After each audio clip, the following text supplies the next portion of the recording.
Good evening, friends. After what happened to me last week, I'm as surprised as you that I'm even here to do this show. It's Ryan. He's Dan. Last week sucked, Dan, and I don't care what you say. I mean, it was great. It was predictable. Like you said, this league is very predictable, Ryan. Yeah. We got a visit from our old friend, overconfident Ryan, my favorite version of Ryan. The problem is karma kicks me in the nuts every time overconfident Ryan comes out. So you only get to experience it for one or two shows a year. Because now I'm like, It's a I'll lot. tell you right now, I'm not my predicted champion anymore. It's a lot to deal with. So honestly, it's okay only getting a little every once in a while. Don't worry, he'll be back. I guarantee he'll be back. All I'm saying is you'll win this week by 40, and next week you'll be back to being the people's champ again. First of all, I don't know that I'm ever going to be the people's champ. Certainly not Kenny, who was very upset by me crowning myself the champion and clearly whispered sweet nothings into Myles Garrett's ear. Dan, my first note from last week is Myles Garrett is something else and karma acts fast. One thing that I know you're going to agree with me on, though, Dan, I saw a lot of rhetoric this week about how too bad Myles Garrett has to play for the Browns. And I do not feel sorry for this man in the least. I am still taken aback by how that situation went down, Dan. He wrote a goodbye note to Cleveland and then signed a contract like 2 weeks later. I don't feel bad for Myles Garrett. Number one, he wrote a goodbye note saying all he wants to do is win a championship, and then re-sign with the Browns. So no. All he cared about was getting more money. Yeah. He didn't care about winning. Exactly. You don't re-sign in Cleveland if you care about winning. Like that's not. Dan, those things don't go well together. Number one. This is what we think about Myles Garrett on this show. Yeah. Fuck Myles Garrett. All right, let's talk about Kenny and this getting all worried about you declaring yourself the champ. Dude, you won a game against Ryan because your one dude scored 50 points. If Myles Garrett has a normal Myles Garrett game, 1 or 2 sacks, which is still a great game, you get 15, 20 points, but you lost. You lost the game. So let's calm down a little bit. Your team's not great. You're still not going to make the playoffs, Kenny, unless Myles Garrett scores 50 every week for you, which every week would be some kind of record, I think. Yep. My next note is Steve Weiss still might be a very legit team that we need to talk about, Dan. 160 fantasy points last week when his quarterback did not score 1 fantasy point. And that kind of goes to a note we had from last week about maybe being worried about Baker Mayfield. I mean, I don't think anybody's acting like Steve Weiss doesn't have a team or can't win. We've said from the beginning we didn't trust Baker. I think we've said that at the start of the season we didn't trust Baker for his team.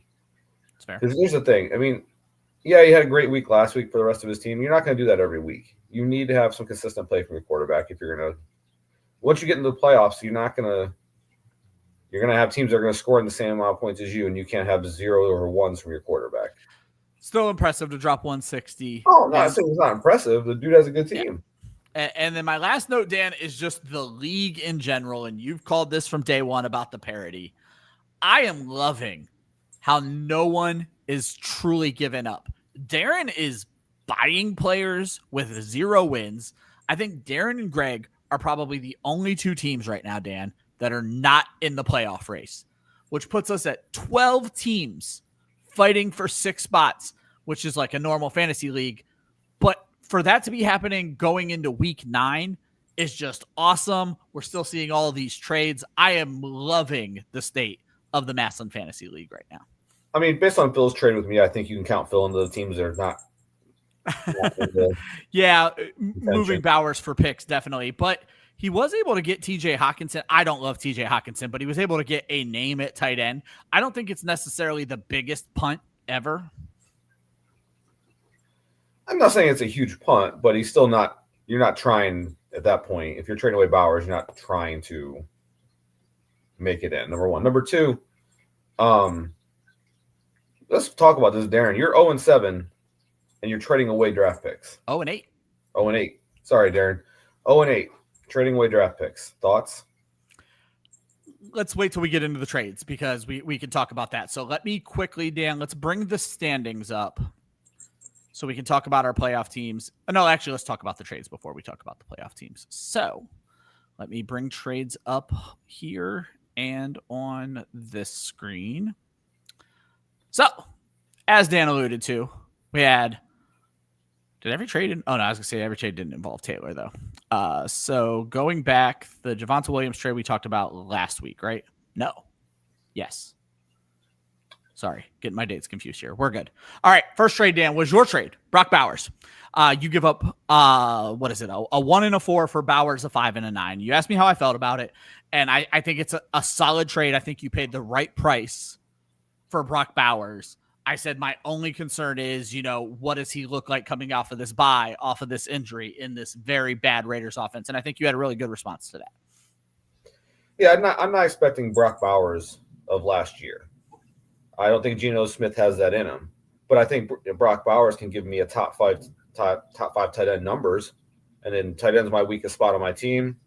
Let's swing for the fences. Let's go for it.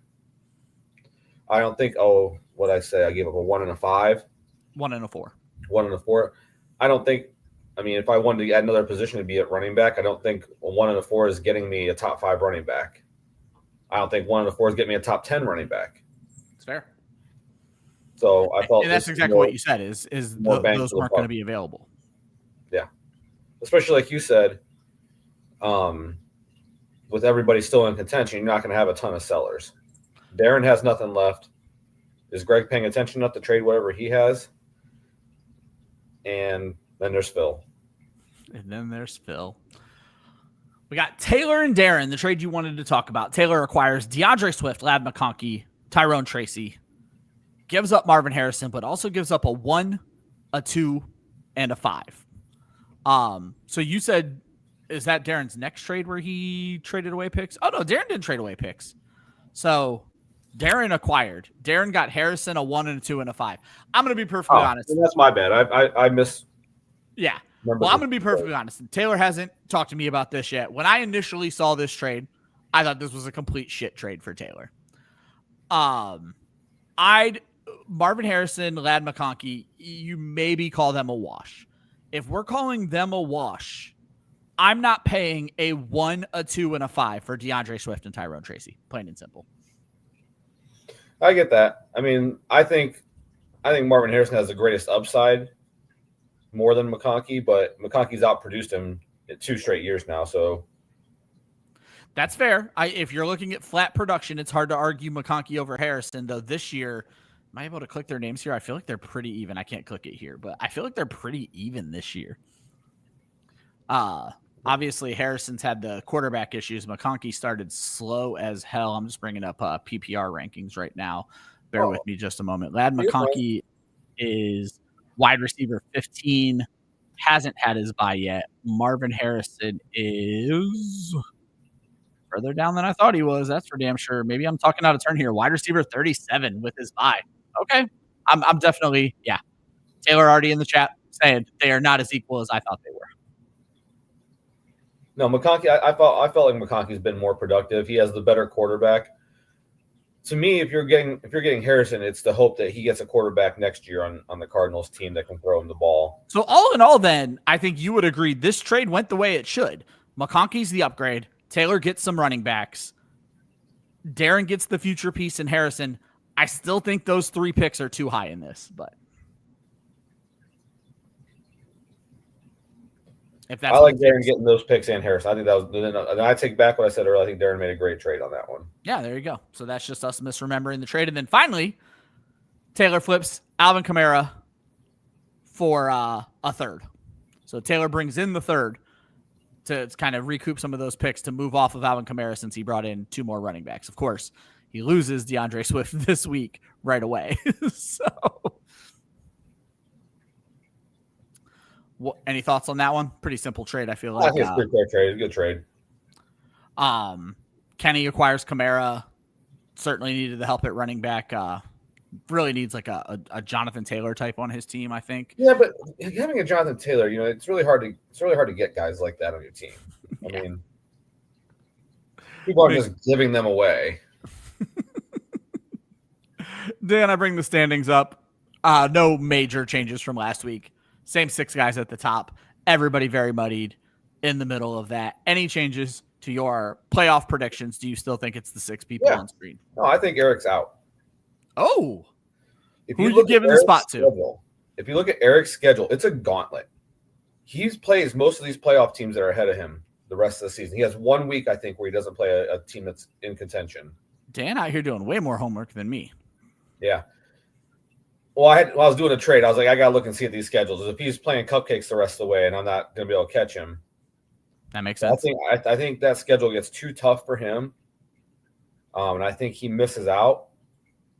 I think Kenny's team outside of Myles Garrett weeks is hot garbage. So he's out. I think it comes down to me and Terry for that last spot. Okay. And who do you have? Who's your week 9 prediction for that one spot? I mean, I want to say me because I just made that trade away my first round pick, which would be awful to not make the playoffs and have traded away that pick. Yeah, I did it last year. It sucks. Yeah, it's not fun. But Terry has a good team. If Derrick Henry's going to come back and start playing like Derrick Henry, I think Terry's going to be a tough team to pass. And that's where I have it. Same teams as last week. Taylor. I felt way more confident with my team before Travis Hunter got hurt. I'm just throwing Taylor up on the screen talking shit about how he felt like he should be. Yeah, you're going to do a great job in that losers bracket, buddy. We'll be rooting for you. What's funny, Dan, is my initial joke after you made your Brock Bowers trade was, man, Dan's going to have the best tight end in the losers bracket.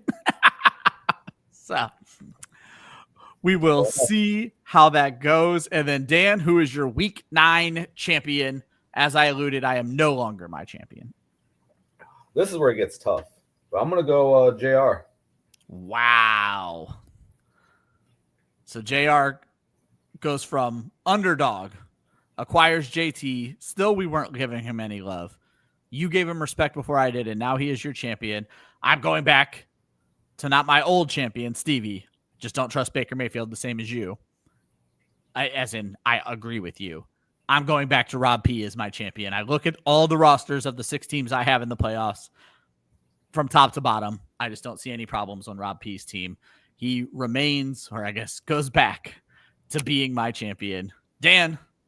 Here's the thing. I mean, JR took your old team. He has Mahomes. He has JT. He has Kelsey. I mean, what else?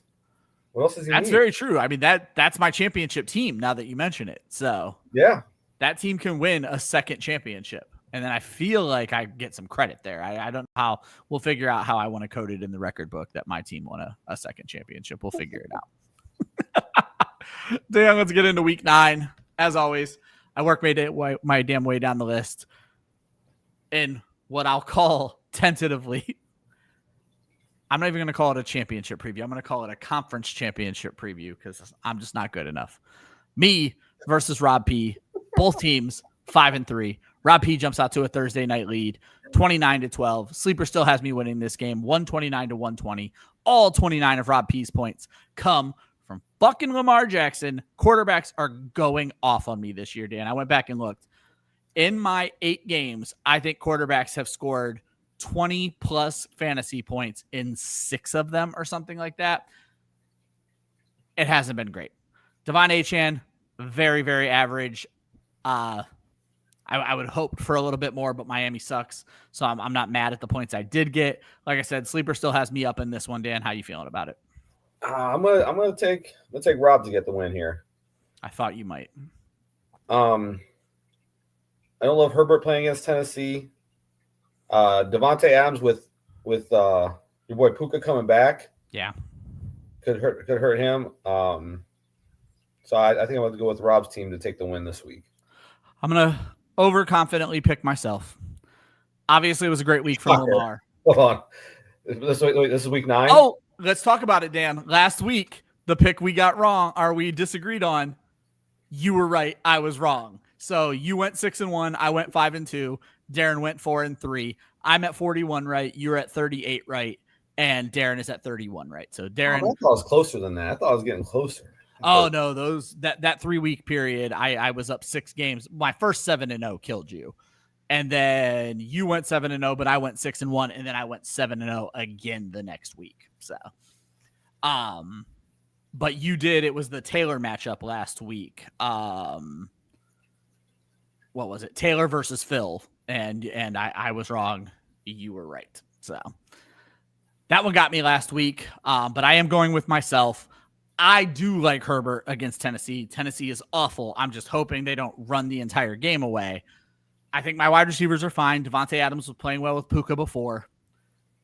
The biggest worry for me in this one is Jahmyr Gibbs against that Minnesota defense. Gibbs could potentially go off.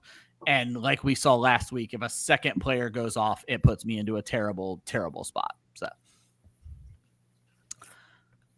I do not have Darren's picks yet. So we move on. Kenny, the comeback kids indeed. 4-4, projected to score 103 this week, taking on Eric, 5-3. Eric continues to perform better than you and I expect him to. He is projected to lose this game by 5. There were no Thursday night matchups. I am still going to pick Kenny. Just breaks my heart to say. I am worried about this AC joint injury for Flacco, and that's a double concern for Kenny because of obviously Jamar Chase. However, assuming Jamar Chase can perform, Travis Etienne, Kenny's wide receivers, I think give him a nice advantage in this one. If the AC joint is bad and if Kyle Monangai pops, I won't be the least bit surprised to see Eric win this matchup. I mean, everybody pops against the Bengals defense. And that's kind of where the world is on Monangai right now. Yeah, which I don't blame him one bit. I mean, he should have a big game. Anybody who goes against the Bengals defense should have a big game. The injury should be worrisome. The Jets double teamed Jamar Chase the entire game last week, and that really kind of slowed the Bengals offense down a little bit with him. Yeah. Kind of rely on other guys. And if that's going to be the plan moving forward for teams, I think that's going to put a ceiling on Jamar Chase's chances of carrying Kenny without Jonathan Taylor there to help him. That's her. We got JR in the chat. And he says, bro, just do it. Is JR trying to get you to make a trade here, Dan? Yeah, he's offered me the same trade about 12 times in the last 8 days. Okay. Clearly not sending Jonathan Taylor your way. No, he wants me to cash in on the season and just trade away some receivers for some draft picks. Well, JR, it's been a while since I've seen you in the chat, JR. Happy to have you. And if you missed the beginning of the show, Dan did pick you as his new champion for the Massillon Fantasy League as of week 9. Sorry, JR. I can't sell right now. I like my team, like my chances. I just gave away my one. Yeah. It's intriguing. Don't get me wrong. It's intriguing, but I just don't see it happening. If Travis Hunter was healthy, it might be more intriguing, but him not being healthy, I need his receivers. I just love the comments going on right now.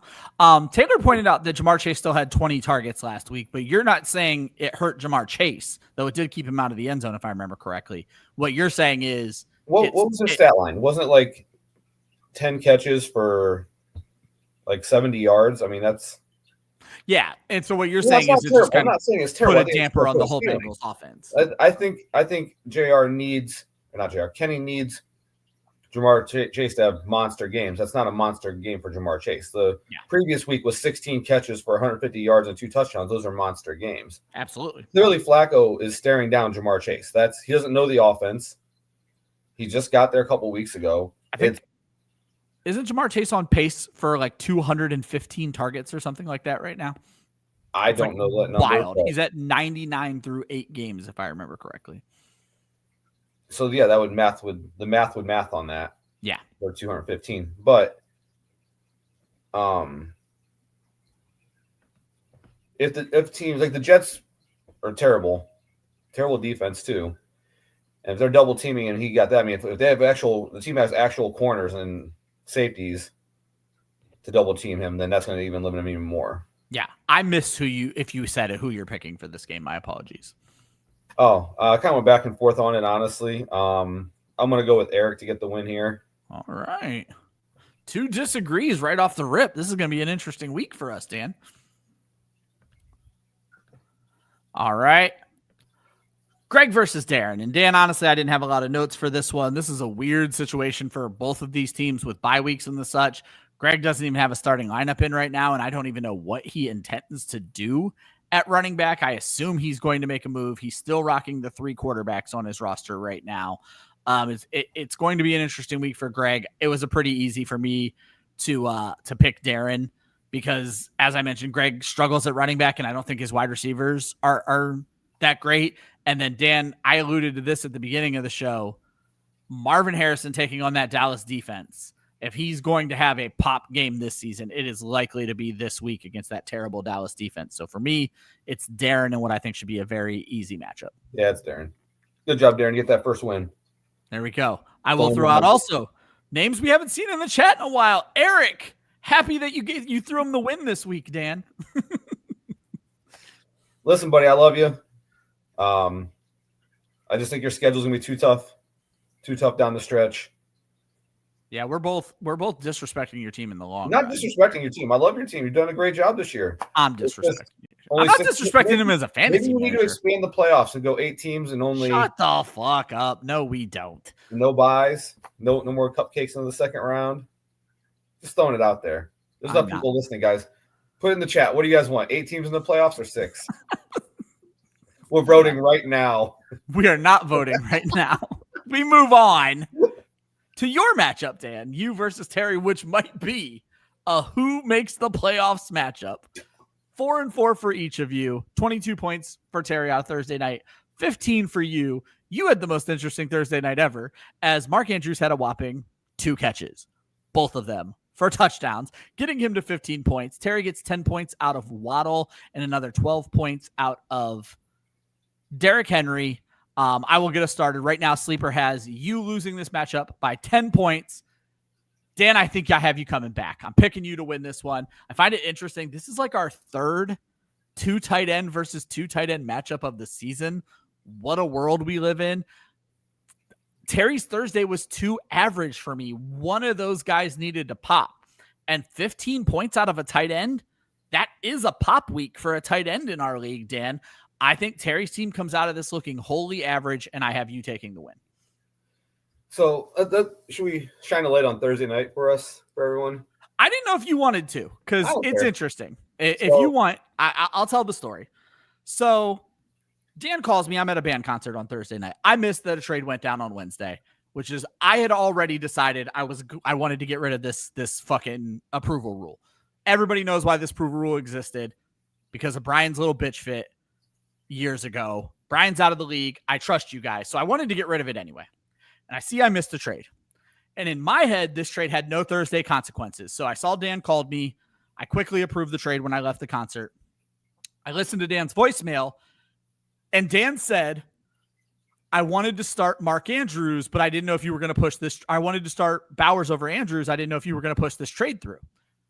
So I called Dan and I said, look, you've left it on a voicemail. You're playing Terry. He's not going to have a problem with this. And Dan said, I don't want this to set a precedent for the league. I don't want to make any changes. Mark Andrews had 0 touchdowns at this point. And then me and Dan look, and he's up 15 points. So happy accidents for Dan that Dan did not want me to make this move for him and walks out of this with 15 points. Yeah, I was worried. I didn't know. Normally you approve everything right away. I'm like, is Phil backing out? Is Ryan not like this trade for some reason? So what happened to my Wednesday? Because something happened. I mean, I have my show on Wednesday night. So my guess is, did the trade go down after 9 o'clock? It was right around 9 o'clock. Okay, so I went on to my show and then went to bed because I'm an old man, and then it never popped back up. So again, my apologies. It's gone now. It's not gone because of anything that happened in this matchup. I've been wanting it gone. I just never did anything with it. But like I said, Dan, happy accidents. That's for damn sure. I'm sure Terry will let you make the switch now if you want. I had no intention of starting Andrews at tight end. I wanted Bowers in there. I was going to have Olave in my slot or flex. Now I'll just choose between Bowers and Olave. Right now I'm leaning Bowers. But I'm guessing JR wants Olave because he's like, you got him on your bench, bro. Yeah, that's who he wants. He wanted Puka first, but I think he realized that wasn't happening. Not for just a 1. You want Puka, it's going to cost you a lot more than that. Yeah. He wants Olave. And if you lose Puka, it costs you your soul. Trust me. You deserve to never win again. I agree. Fuck me. How do you got this matchup going, Dan? I'm nervous about about Josh Allen going against Kansas City. I feel like that could be a 42-41 game with Josh Allen with probably 6 touchdown passes, 2 of them to himself. I don't know if you remember last year, the week Josh Allen threw a touchdown pass. Oh my God, that was against you, against Terry. I forgot about that. That cost me the playoffs. It did. I lost to Terry by 3 points. You were so fucking mad about that. I forgot about that. He threw the ball. The guy tossed it back to him, so he got credit for throwing and catching a touchdown on the same play. And that's how Terry beat me that week. That was the difference in the game, was him getting 2 touchdowns on 1 play. Wow. So that's what you think is going to happen this week again? Well, it's got to happen again, right? If it happens again to you. Oof. So I am nervous about that, but I'm going to go ahead and take myself. I'm going to get an IDP and put in there. Not sure I'm going to go with it. I'm still deciding. All right. Do I swing for the fences or just play it safe? Yeah, it's my decision every week too. I went back to old reliable Foya Luacon. Horvath versus Taylor, 4-4 versus 3-5. 2 teams that we disrespected in our playoff hunt. Dan, I'll let you get us started on this one. No Thursday matchups on this. Sleeper has this match 7 points in Taylor's favor. I wish I felt better about Horvath's running backs. Rest of his team I like. But I'm going to go Taylor with the win here. I think James Cook is a difference maker for his team. I don't love Tracy against that San Francisco defense, but Smith and Jigba has been just a stud all year for him. If you have a couple guys go off, it's pretty easy to get the wins. Going with Taylor then, right? Yes, sir. Dan, guess what? We're opposites yet again. I'm going with Steve Horvath. I think the Cowboys are going to push him over the top here. I do need Caleb Williams to get the fuck out of his own way. I am so disgusted and bothered by this kid, and you get to take the victory lap that all of my other co-hosts get to take, Josh Hudson and Joe Zolo. Everybody warned me that this kid was going to be like this. I didn't listen, and my God, this is the most frustrating kid in fantasy football. What are you more frustrated with in your whole fantasy life as far right now between Williams and your boy with Carolina? Oh, I am still riding with Bryce Young. That's funny, Dan, because that's actually been the talk of all my shows is people are like, you will still believe in Bryce Young, but you're giving up on Caleb. My expectations for Young were not as high as my expectations for Caleb. Young is kind of doing what I expected him to do. There's always some setbacks, but when you look at that Carolina team, it's still not fully built for him to be great. I still believe in Bryce Young. So I'm actually not as frustrated by Bryce Young. And hilariously, Dan, the Dynasty League we're in together, my biggest frustration with Bryce Young was that I didn't take CJ Stroud. And now I saw a post this past week that Young career numbers are better than CJ Stroud's career numbers. So I'm frustrated. Caleb Williams. I have to look that up. I don't know if I believe that. I don't even know if it's true. I just saw a post. I took it as gospel. So I feel like right. Bryce Young's 1 year. I mean, Stroud's 1 year would be better than Bryce Young's entire career. Yeah, we'll save that for not this show because that's just getting too much into the weeds. Caleb Williams, Dan, my level on Caleb Williams was the level that I was on Baker Mayfield that year with Odell Beckham and them. I thought that's how good this kid was going to fucking be this year. And he comes out. How do you just Roma Dunze is catching like 51% of his balls this season, and he did like the same fucking thing last year. Roma Dunze is so good. DJ Moore, very good. How do you not succeed in this system if you're not the problem? I'm over this kid. Yeah, I think he's just inconsistent. I don't know. I wish I had an answer for why I think he's so inconsistent. I don't know if it's.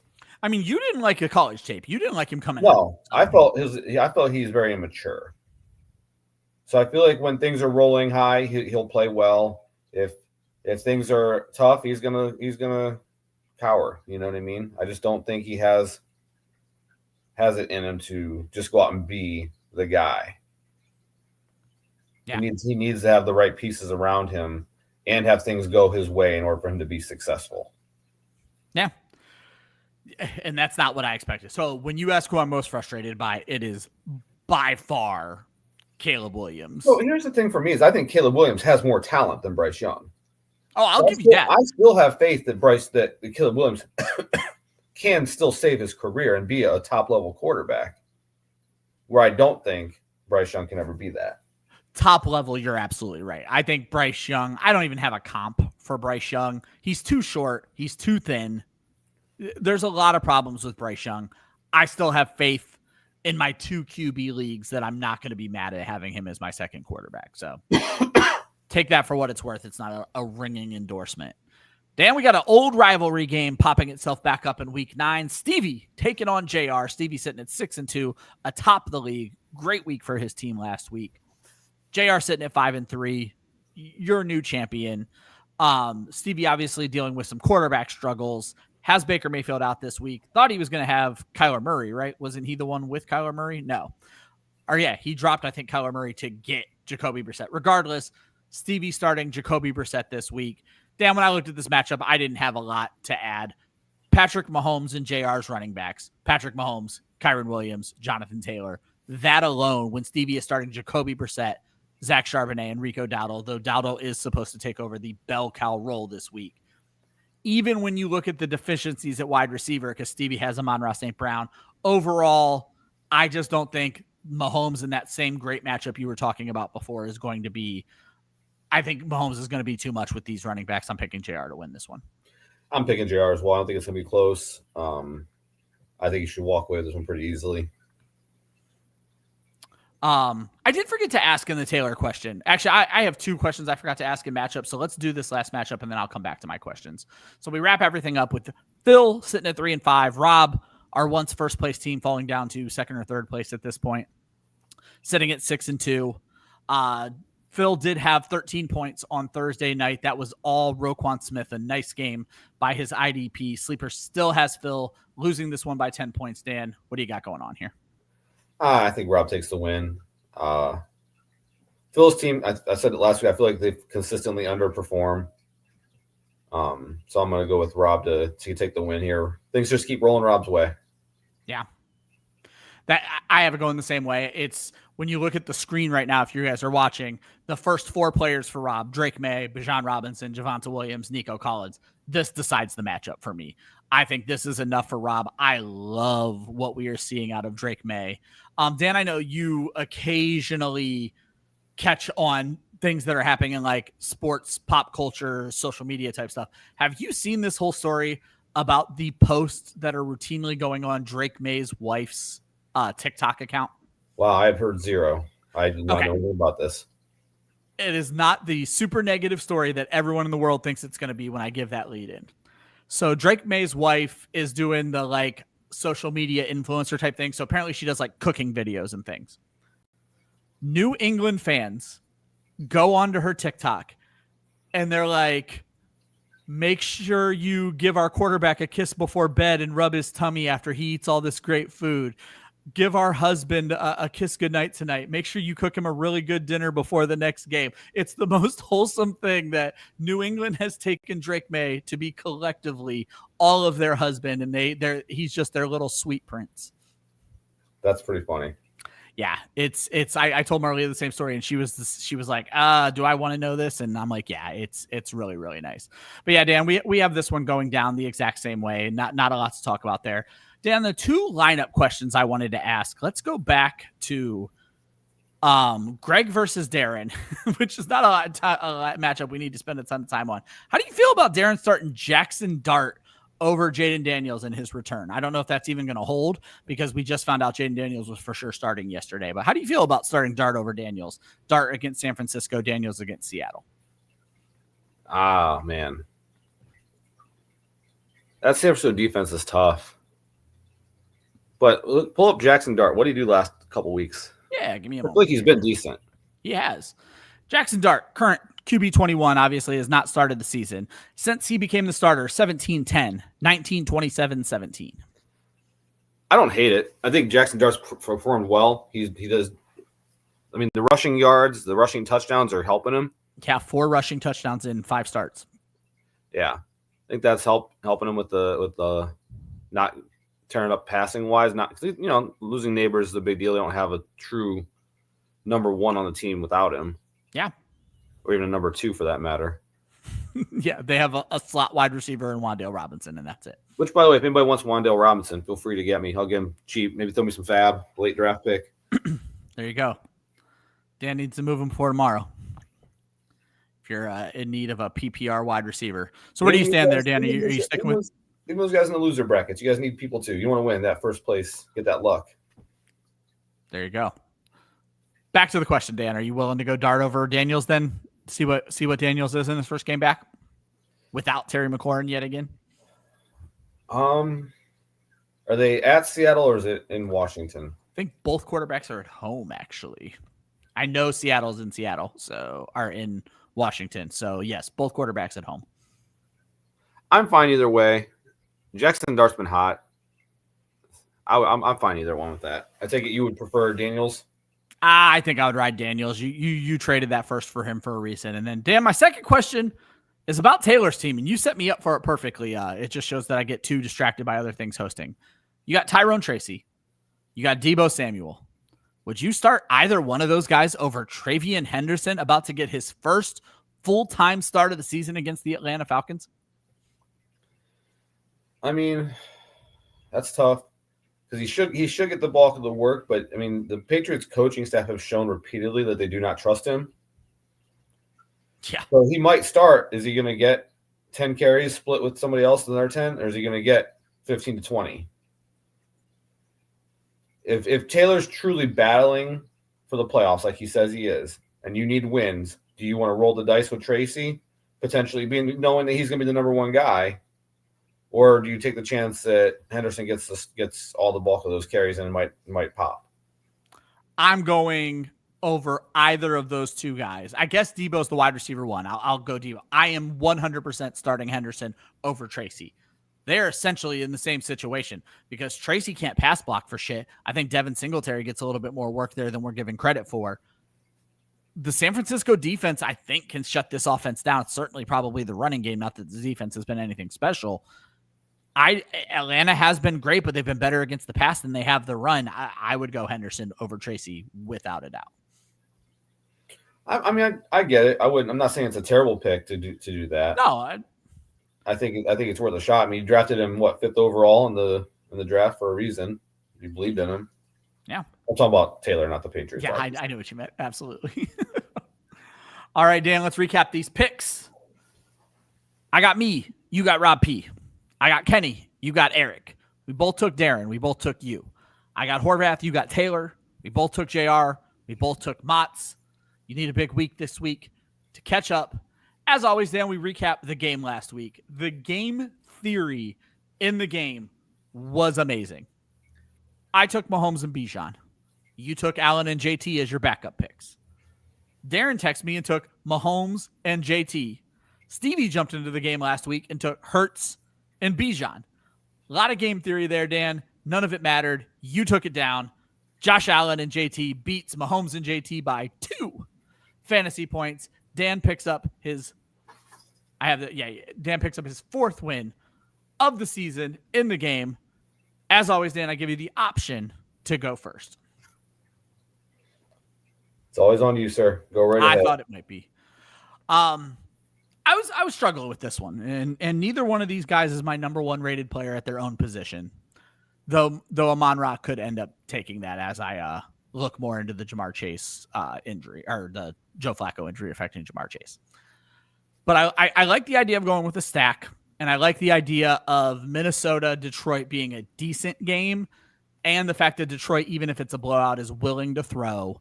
I'm going Jared Goff and Amon-Ra St. Brown in what I think the Detroit Lions have the most points this week, and I think Jared Goff and Amon-Ra St. Brown are going to have themselves a nice little day against the Minnesota Vikings. I'm taking Jared Goff and Amon-Ra St. Brown. Taylor got his picks in the chat already. He went Patrick Mahomes and JSN.